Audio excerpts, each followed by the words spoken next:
Саламатсыздарбы? Бекмамбет Досмонов атындагы Жалал Абад мамлекеттик университети, Жалал Абад колледжи, БКМК 3 тайпасынын студенти Жанышбек кызы Гулиза. Предмет окутуунун инновациялык технологиялары. Окутуучу Мамбетова Мирагүл Кожомбердиевна. Өз алдынча иштин темасы. Калыптандыруучу баалоонун компоненттери. Калыптандыруучу баалоо окутуу процессинде окуучунун жетишкендиктерине байкоо жүргүзүү, талдоо, оңдоп түзөө. Мында баа коюлбайт, сабак учурунда дайыма өзгөртүүсүз жүргүзүлөт. Калыптандыруучу баалоо өзүнө 5 компонентти камтыйт, ал 5 компонент төмөнкүлөр. Жеке окуу үйрөнүү процессине окуучулардын активдүү катышуусу, өзүн-өзү жана бири-бирин баалоо, кайтарым байланыш, окуучулардын шыктануусуна баалоонун тийгизген таасири, окутуу процессин оңдоп түзөө.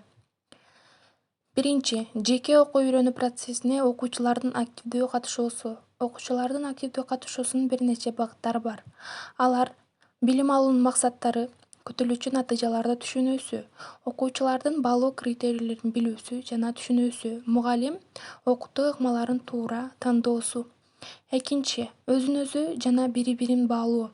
Өзүн-өзү баалоо бул өзүнүн күчтүү жана алсыз жактары, мүмкүнчүлүктөрү жана көйгөйлөрү жөнүндө маалыматтарды топтоп, талдоого багытталган процесс.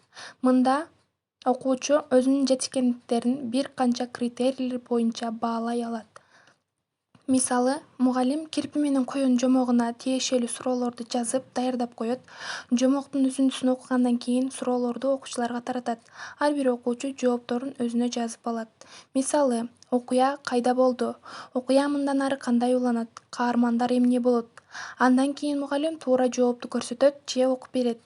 Ал эми окуучулар өз жоопторун салыштырып баалайт. Бири-бирин баалоо.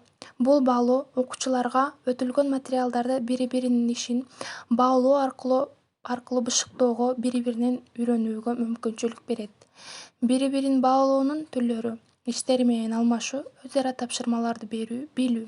Үчүнчү, кайтарым байланыш. Кайтарым байланыш коюлган максатка жетүүгө мүмкүнчүлүк түзө турган иш-аракеттер, жагдайлар, суроолор, маселелер тууралуу билдирүүлөрдү жана комментарийлерди алуу. Төртүнчү, окуучулардын шыктануусуна баалоонун таасири. Шыктандыруу белгилүү максатка жетүү үчүн иш-аракеттерге түрткү берүү. Биринчи, ички умтулуу, окуучунун жекече каалоосунун негизинде умтулуусу. Экинчи, тышкы умтулуу, демилге берүүнүн негизинде умтулуу. Мисалы, мактоо, баалар, ардак, грамоталар. Бешинчи, окутуу процессин оңдоп түзөө.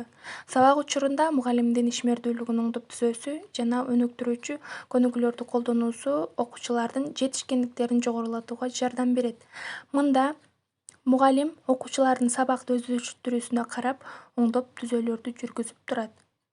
Мен бул темадан калыптандыруучу баалоонун 5 компонентин өздөштүрө алдым. Келечекте мугалимдик кесипте иштегенимде калыптандыруучу баалоонун компоненттерин пайдаланам.